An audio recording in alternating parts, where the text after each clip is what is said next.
Guys ఇంకొక data type ఏముంది మనకి డేట్ టైం ఉంది. ఓకేనా, ఈ డేట్ టైం మీద ఎలా వర్క్ అవుతుందో చూద్దాము.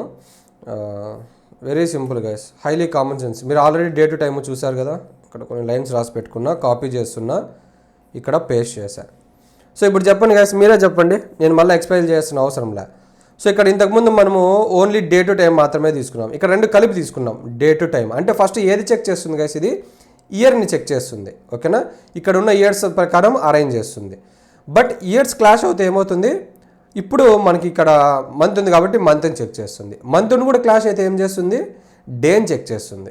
అవునా, ఒకవేళ ఇక్కడ టైం ఉంది కదా, అప్పుడు డే కూడా క్లాష్ అయితే ఏం చేస్తుంది అంటే గైస్, ఇక్కడ హార్స్కి వెళ్తుంది. అవర్స్ అనేవి చెక్ చేస్తాయి. అవర్స్ కూడా క్లాష్ అయితే మినిట్స్తో చెక్ చేస్తుంది. మినిట్స్ క్లాష్ అయితే మనకు సెకండ్స్తో చెక్ చేస్తుంది. అంతే గైస్, ఇంకేం లే, వెరీ సింపుల్. ఇంతకుముందు మనకు ఓన్లీ డేట్ ఉంది కాబట్టి ఈ ఫార్మాట్ ఫాలో అయ్యాం. ఇయర్ చెక్ చేస్తుంది, మంత్ అండ్ దెన్ డే అని. ఓన్లీ టైం ఉన్నప్పుడైతే first hours, then minutes and then seconds. ఇక్కడ ఏముంది, డేట్ ఉంది, టైం ఉంది కాబట్టి ఆర్డర్ ఎలా వస్తుంది, అవర్స్ చెక్ చేస్తుంది and then month and then day. ఈ మూడు క్లాష్ అవుతుంటే అప్పుడు అవర్స్ చెక్ చేస్తుంది అండ్ దెన్ మినిట్స్ చెక్ చేస్తుంది అండ్ దెన్ సెకండ్స్ చెక్ చేస్తుంది. అంతే గాయస్, ఇప్పుడు దీని మీద రన్ చేద్దాము. ఆర్డర్ బై ఏఎస్సి అని ఇస్తున్నా. సో ఇక్కడ మనకి అన్ని యూనిక్ వాల్యూస్ ఉన్నాయి కాబట్టి మనకి కరెక్ట్గా ఇయర్ ప్రకారమే వస్తుంది. సారీ, నేను ఈ టేబుల్ క్రియేట్ చేయలేదు. ఇప్పుడు టేబుల్ క్రియేట్ చేశా కదా, ఇలా పడింది మనకి డే టు టైం అని. ఇప్పుడు ఇయర్స్ని కంపేర్ చేసుకొని ఇయర్ ప్రకారం మనకి అసెండింగ్ ఆర్డర్లోకి వస్తుంది. చూడండి, సో దీన్ని సెలెక్ట్ చేస్తున్నా, రన్ చేశా.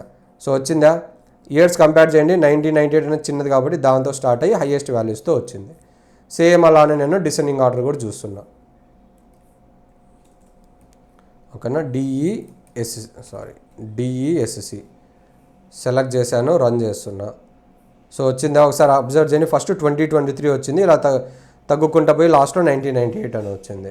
సో ఇప్పుడు అర్థమైంది కదా గైస్. ఇప్పుడు మీకు ఒక చిన్న టాస్క్, మీరు ఈ టాస్క్ పర్ఫామ్ చేసి నాకు ఈ కామెంట్ సెక్షన్లో మెన్షన్ చేయండి వచ్చిందో లేదో. ఏమి అంటే మీరు డేటాని ఇన్సర్ట్ చేయండి, ఇలా క్లాష్ అయ్యే డేటాని. ఇప్పుడు నేను ఇంతకుముందు చూపించా కదా, ఇక్కడ ఇయర్ క్లాష్ అయ్యే డేటాని ఒకటి ఇన్సర్ట్ చేశా 2020 అని. సో మీరు అలాగే ఏం చేస్తారంటే ఇక్కడ ఇయర్ క్లాష్ అయ్యేట్లుగా డేటాని ఇన్సర్ట్ చేసి చెక్ చేయండి వస్తుందా రాదా అని. సేమ్ అలానే మంత్గా సేమ్ మంత్ ఇచ్చి చూడండి, క్లాష్ అవుతుంది కదా, అప్పుడు డేతో కంపేర్ చేస్తుందా లేదా అని. డే కూడా సేమ్ ఇచ్చి అలా మొత్తం అన్నీ చెక్ చేసి ఇక్కడ ఉన్న పాసిబిలిటీస్ అన్నీ నాకు కామెంట్ సెక్షన్లో మెన్షన్ చేయండి గాయస్.